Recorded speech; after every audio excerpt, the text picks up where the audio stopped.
wake with the taste of restraint in my mouth, before thought, before choice, before the day's machinery begins. Something older stirs an internal law, unspoken, yet binding. It does not care for comfort. It does not care for joy. It demands something else. Discipline, we call it. But that is the word the ego uses to ennoble a much more primitive demand. What we name discipline is often the ego's masquerade of control over the chaos beneath, a fragile scaffolding erected to contain the wild inertia of desire, of fear, of the unrelenting compulsion to repeat. We speak of the rich as though they possess something rare, but the truth is simpler, darker. What they possess is the ability to delay pleasure, to suffer on purpose, to defer instinct not out of virtue, but out of necessity.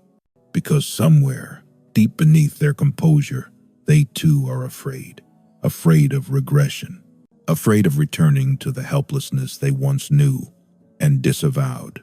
And discipline becomes the currency, not because it earns wealth, but because it purchases distance from dependency, from chaos, from the vulnerability that once made them feel small. You think the rich are calm. They are not. They are rehearsed. You think they are free. But freedom is not built on control. It is what control was built to protect us from. No one is born disciplined. We are born raw, ruled by impulse, drowning in sensation. And if we are fortunate enough to survive the early crush of need unmet or love withheld, we learn to build barriers. Discipline is one such barrier, a defense against the unbearable. It is the infant's scream that went unanswered, now transmuted into a calendar. It is the child's hunger, once neglected, now ritualized into fasting. It is the fear of falling apart, metabolized into obsession with structure. And in this light, the disciplined man is not superior. He is surviving. But repression is never free. The cost of self-control is always paid in silence, in the suppression of the true voice, the forbidden wish, the aching repetition that finds no outlet except in symptoms. We repress not to thrive, but to avoid rupture, to hold back the deluge of pain that would drown us if allowed to rise. So we valorize the disciplined. We place them on pedestals, not because we admire them, but because we envy their distance from our own chaos. We imagine they have escaped something we are still trapped in.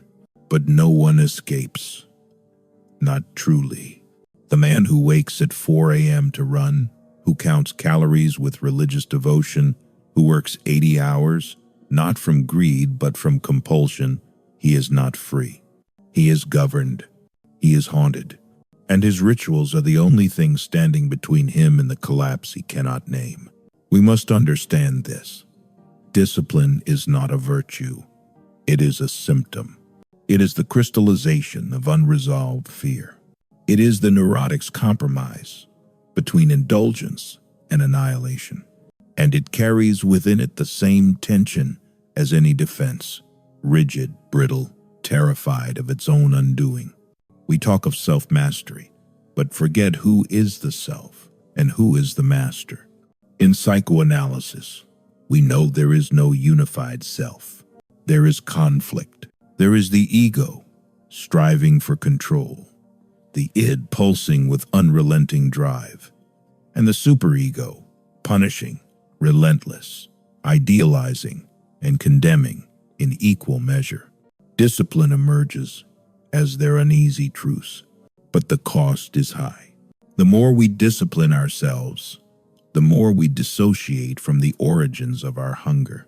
The man who refuses rest has forgotten why he fears stillness. The woman who controls her food does not remember the shame that first entered her mouth. We exile the parts of us that feel chaotic, only to find them returning in disguise through illness, through dreams, through the compulsions we can't explain. This is the paradox of discipline. It promises power, but often masks submission. It looks like strength, but may conceal terror. It appears noble, but can be the echo of punishment internalized long ago. To confront this is not to abandon discipline, but to interrogate it. Not to throw away structure, but to ask, what is it protecting me from? What does my order conceal? What pain have I domesticated into my routines? If we are to understand discipline as the currency of the rich, we must also understand that currency is a substitute for something else. It is not the real. It is a symbol. It trades in scarcity, in value derived from what is withheld. And so too does discipline. It becomes valuable only when it represses what once overwhelmed. But symbols can mislead. Currency is not nourishment, and discipline, for all its appearances, is not always health. It can be a symptom of what has never been metabolized, only buried. The disciplined life, then, is not the life of ease. It is the life of controlled pain, of pain made predictable, routinized, manageable. And in that control we find a perverse comfort, because unprocessed pain is more terrifying than anything structure can impose. This is what the ego does best. It forgets the origin and worships the outcome. It forgets that the man who organizes obsessively once lived in chaos, that the woman who cannot relax was once punished for being seen, that the body we sculpt and punish with routine may still carry the residue of a cry no one heard. So what is discipline really? A trophy? Number? A solution? Rarely. A scar? Often. A compromise? Always. It is the unconscious made flesh, acted out in daily repetitions that seem rational but are rooted in irrational fear. And until we name that fear, until we allow ourselves to look at what the discipline conceals, we remain its servant, not its master. Do not envy the discipline. Envy is a displacement. Ask instead, what wound does their perfection protect? What abandonment carve the grooves of their control? What internal judge stands behind their routine, wielding guilt like a whip? Because make no mistake, where there is harsh discipline, there is a harsh superego. And the superego is not interested in joy. It is interested in penance, in control, in preventing the collapse that the ego fears and the id remembers. To see this is not to reject discipline. It is to reclaim the unconscious narrative beneath it, to trace the path from symptom to story, from control to the chaos it once contained. This is psychoanalysis, not the fixing of a life, but the reading of a life as text, not the erasure of symptom, but the translation of symptom into meaning. And in that meaning, there is no relief, only recognition. But recognition is what we owe ourselves. So let us walk, not toward motivation, not toward healing, but toward clarity. Let us walk into the silent corridors of the unconscious, where the first bargains were struck. Let us stand in the rooms where desire met punishment and gave birth to discipline.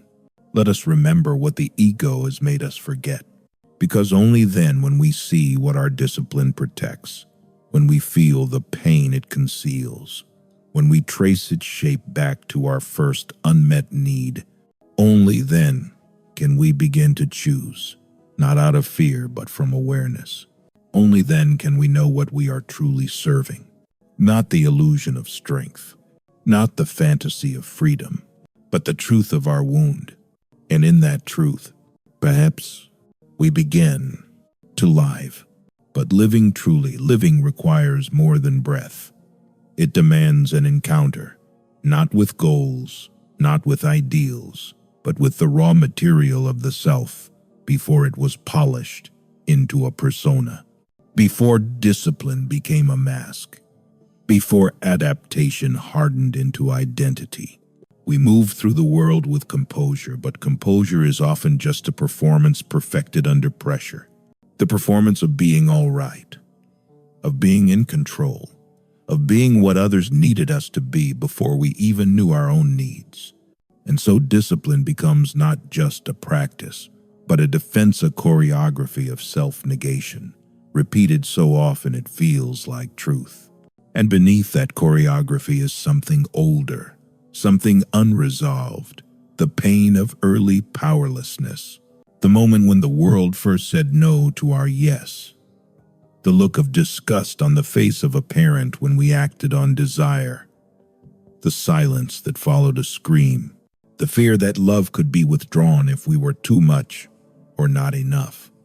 These are not memories we carry in words. They are memories etched into the nervous system, into the patterns of how we wake, how we eat, how we move, how we retreat. Discipline often emerges here, not as a choice, but as a survival strategy. It is the unconscious saying, if I can control myself, maybe I won't be abandoned. If I can perfect myself, maybe I won't be hurt again. But the body remembers what the mind disowns. It keeps the score, yes, but also the silence. And this silence becomes the soil in which compulsion grows. What looks like ambition may be avoidance. What feels like strength may be fear ritualized into repetition.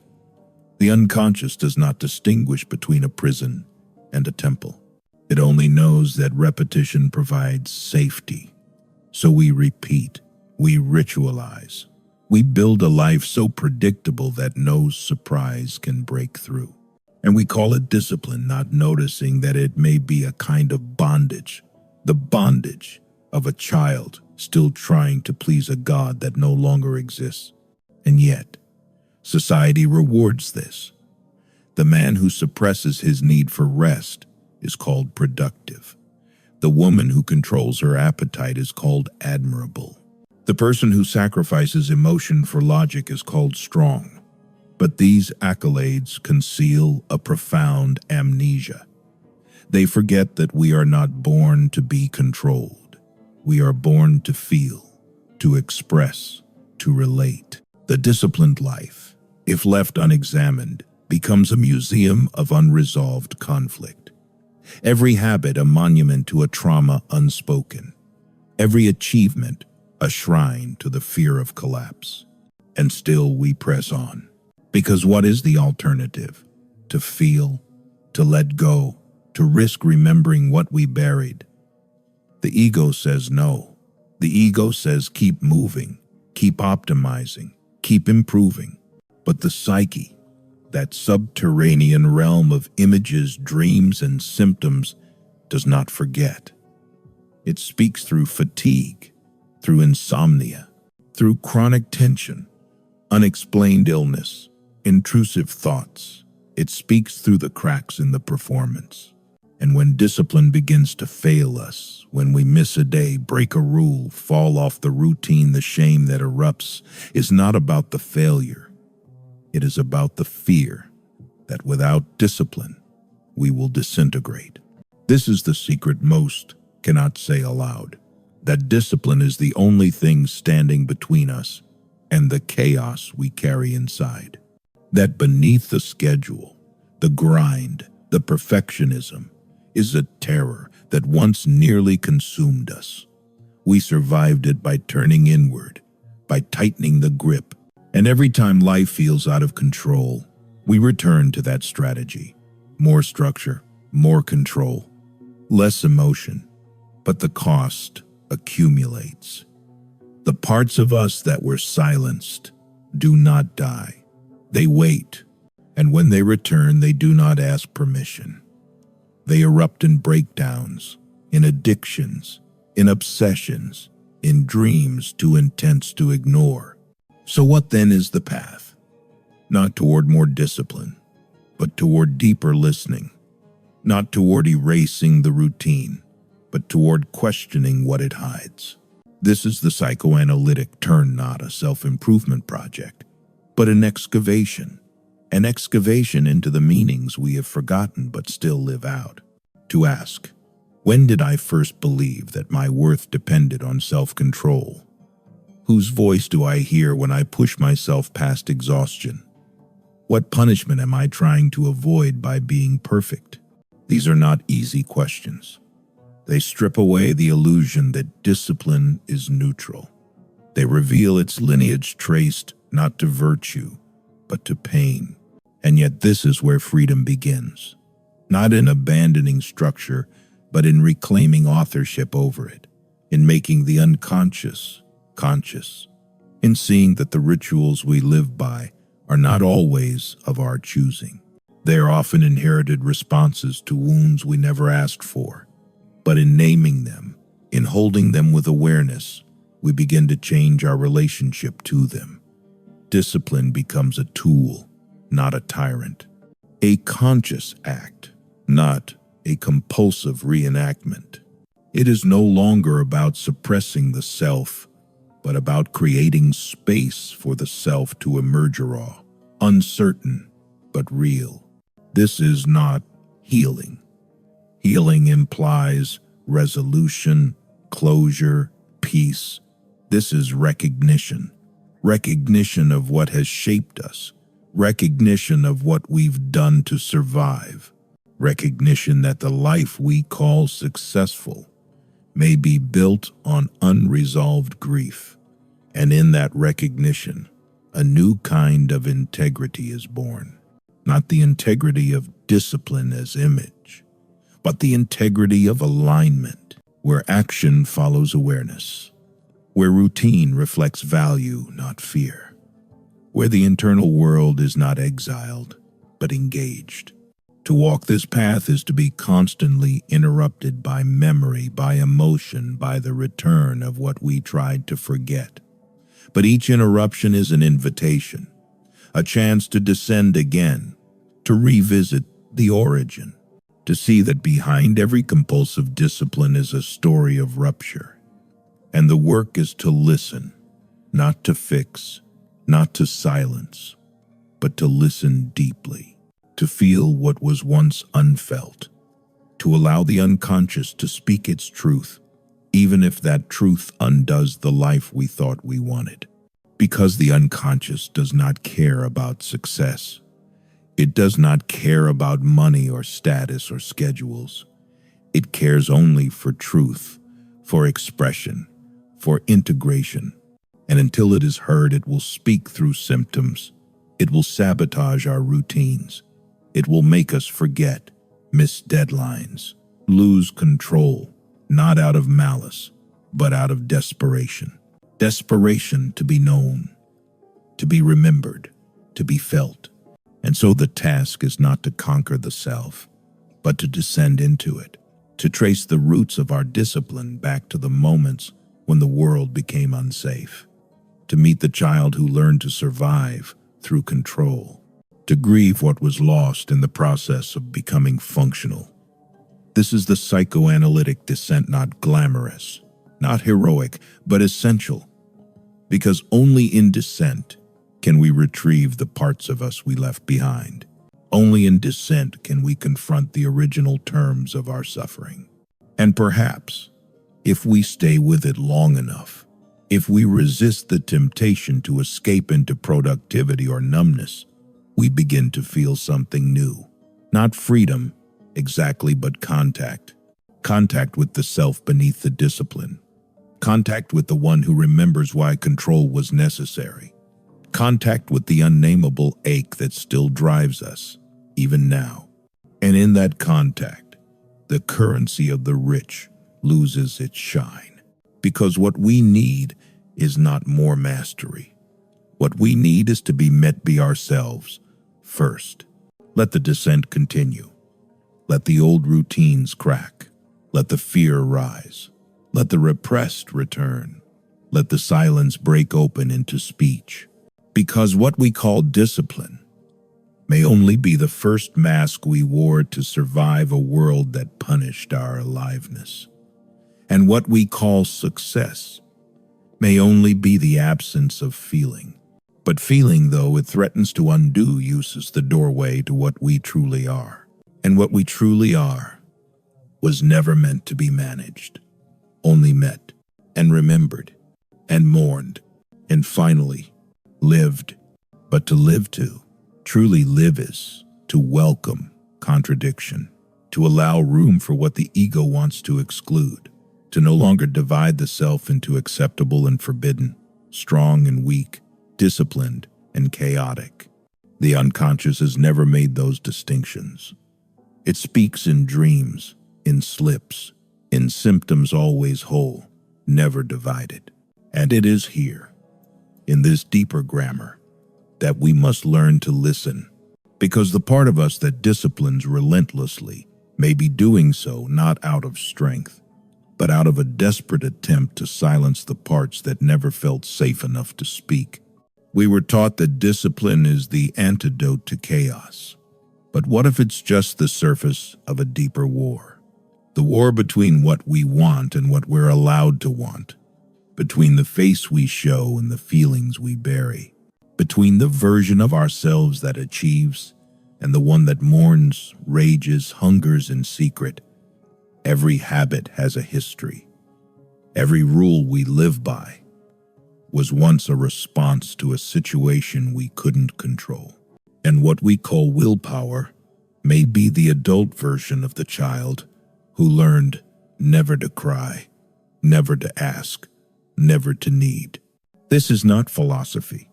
It is pathology. Because when we confuse discipline with identity, we lose the ability to change. We believe that without our routines, we are nothing. We believe that if we let go, even for a moment, the past will return and consume us. But this is the illusion of the ego, illusion that it must be in control, or else everything will collapse. The truth is more complex and more terrifying, that the collapse already happened, that we are not protecting ourselves from something future, but from something past, something that left us fragmented, and discipline became the glue that held the pieces together. But no glue lasts forever. At some point, the structure begins to crack. The routines stop working. The motivation fades. The exhaustion sets in. And the psyche begins to ask, quietly at first, then louder, what is all this effort protecting me from? What would happen if I stopped? If I stopped measuring, striving, perfecting, punishing? The answer is rarely peace. It is often grief. It is often fear. It is often the flood of unmet needs that discipline was built to dam. We have been trained to fear that flood. We have been trained to believe that feeling too much is weakness, that softness is regression, that slowing down is failure. But these beliefs were not born in freedom. They were born in adaptation. They were born in homes, in schools, in systems that could not hold the fullness of our being. So we split, we adapted, we survived by becoming what was acceptable and exiling what was not. Discipline became the vehicle of that exile. And now, even as adults, we still live by those unspoken rules. But what happens when the cost of exile becomes too high? When the symptoms no longer stay silent? When the parts of us we buried begin to sabotage the performance? This is not weakness. It is return. It is the unconscious reclaiming its voice. It is the psyche refusing to be divided any longer. And though it feels like breakdown, it is often the first movement toward integration. Integration is not perfection. It is not balance. It is not serenity. It is the willingness to sit with contradiction, to feel grief and pride in the same breath, to acknowledge that our discipline saved us and also cost us something vital, to admit that what made us functional may have also made us numb, and to let that numbness thaw, even if it brings pain, because pain is not the enemy. Repression is. And repression always exacts a price. It drains vitality. It distorts truth. It keeps us trapped in patterns we no longer understand. And discipline, when it becomes compulsive, is one of its most socially sanctioned disguises. It looks good, it wins praise, but it can keep us far from ourselves. To return to the self is not a moment. It is a practice, a descent, a daily confrontation with what the ego would rather not see. It means asking, where in my life am I still performing for safety? Where have I confused obedience with strength? Where am I still afraid to feel? These questions do not lead to comfort. They lead to disruption. But in that disruption is something real, something alive, something that cannot be captured in schedules or tracked by progress, something that was never disciplined, but is still waiting inside us to be seen. And if we dare to see it, if we dare to sit with what we've repressed, we begin to loosen the grip, not to abandon structure, but to relate to it differently. Not as a fortress, but as a tool. Not as a way to escape ourselves, but as a way to support our return. Because true discipline is not about control. It is about care. And care does not punish. Care does not shame. Care does not demand perfection. Care listens. And in listening, it creates space for grief, for rage, for joy, for all that was once forbidden. This is the psychic shift, from suppression to recognition, from fear to contact, from the tyranny of performance to the freedom of truth. And truth, as Freud knew, is never comfortable. It is never easy, but it is the only thing that can liberate us from the chains we forged in childhood. It is the only thing that can make our suffering intelligible. And once suffering is made intelligible, it no longer has to rule us. It can be held. It can be understood. It can be lived with rather than lived from. And so we continue down, further into the self, past the routines, past the roles, past the masks, into the places where we still tremble, where we still wait, where we still carry the echo of the first wound. This is not regression. This is return. Return to the origin, not to relive it, but to reclaim it, to say, I see you. I remember. I no longer need to run. The danger is gone. What remains now is the truth, and the truth, however painful, is the beginning of freedom. Not the freedom of discipline, which depends on denial, but the freedom of wholeness, which depends on nothing.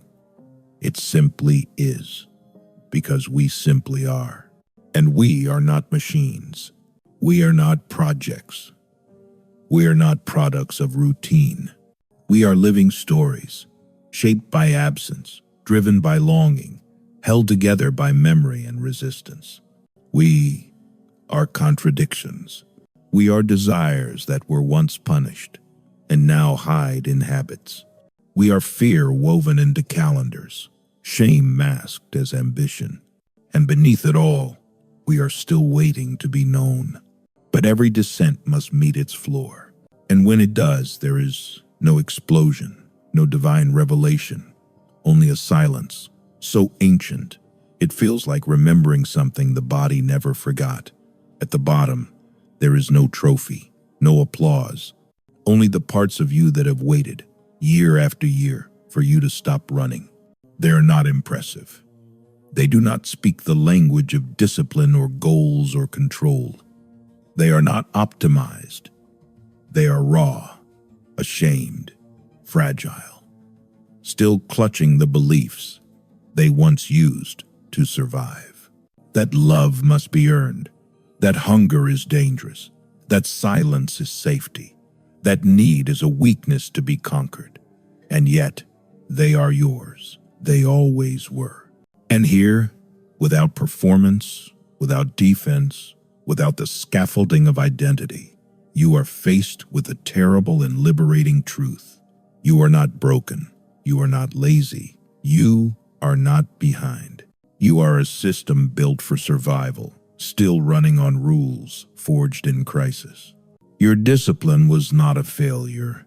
It was a triumph of adaptation, but it has outlived its context. And now it is time to grieve what you had to become to be safe. It is time to let go of the fantasy that more control will finally make you whole. Because wholeness does not arrive through mastery. It arrives through contact with pain, with history, with all the forbidden parts of the self, the ones that tremble, the ones that rage, the ones that dream. You do not need more discipline. You need to remember who you were before discipline became necessary. You need to listen to what the routine was protecting you from. You need to feel what the performance was built to hide. Only then can you choose freely. Only then can discipline become a choice, not a compulsion, a form of care, not a cage. There is no arrival, no final state of peace. The psyche is not a mountain to be climbed, but a sea to be crossed daily, endlessly, with tides of feeling and fragments of memory rising and receding. You will forget this. You will return to structure, to speed, to the seduction of control that is human. But now, perhaps, you will remember that beneath it all, another part of you waits, not for perfection, not for success, but for recognition. And recognition is the beginning of liberation, not because it frees you from suffering, but because it frees you from lying to yourself about why you suffer. That is the first act of dignity. That is where life begins again, not as performance, but as presence, not as achievement, but as acknowledgement, not as a polished identity, but as a felt truth. You are not the discipline. You are not the mask. You are not the story you were forced to live. You are the one who saw the danger, built the defense, and survived. And now, you are the one who returns to feel, to witness, to choose, not for applause, not for glory, but because the self you buried has waited long enough. And finally, it is time to come home